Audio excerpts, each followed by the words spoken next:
So here's a snippet of us working with Frankie. Now, we used Frankie partially to work on his demand barking and the other half to work as a distraction. When he knows that he's working, he's phenomenal. When he knows that he's working, but it's also not solely on him, we get a little bit of pushy behaviors. So you can kind of see us working where I'm truly not really focusing on what Frankie is doing behaviorally. I just want him to walk around and generally behave. Occasionally I get a couple of demand barks and you can kind of see where he's just very, very attentive with me. Teaching him the context of when to be goofy focused dog, like goofy focused dog versus focused calm dog. We're still working on that, and you can kind of see where he kind of gets excited when Yeti kind of bark and goes after or goes towards him. Frankie's like, yeah, let's go, bro. Like more of the excited derpiness versus Yeti who's saying, ah, and then he's fine. And then, ah, he's fine.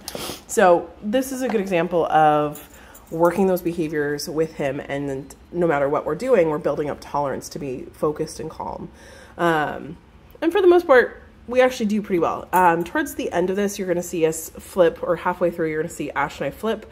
So two different handlers, but you're also going to notice a lobby full of people, dogs coming up, and just that I have to be calm and focused for Frankie.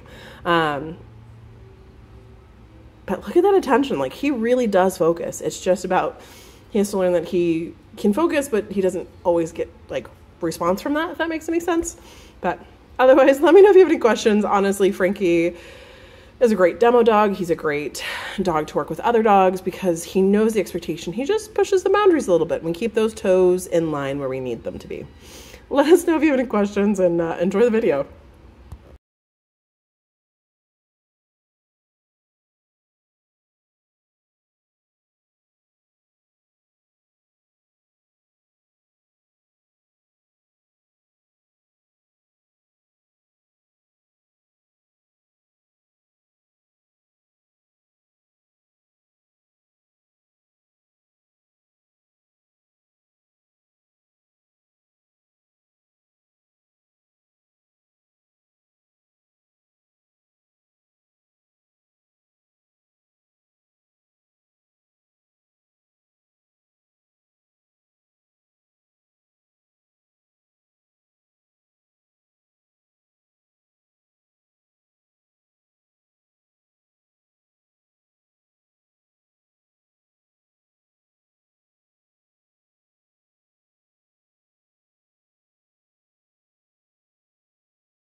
Okay, so right here, you can see Yeti turn around and he's like, oh, there's Gus, there's Frankie. What am I doing?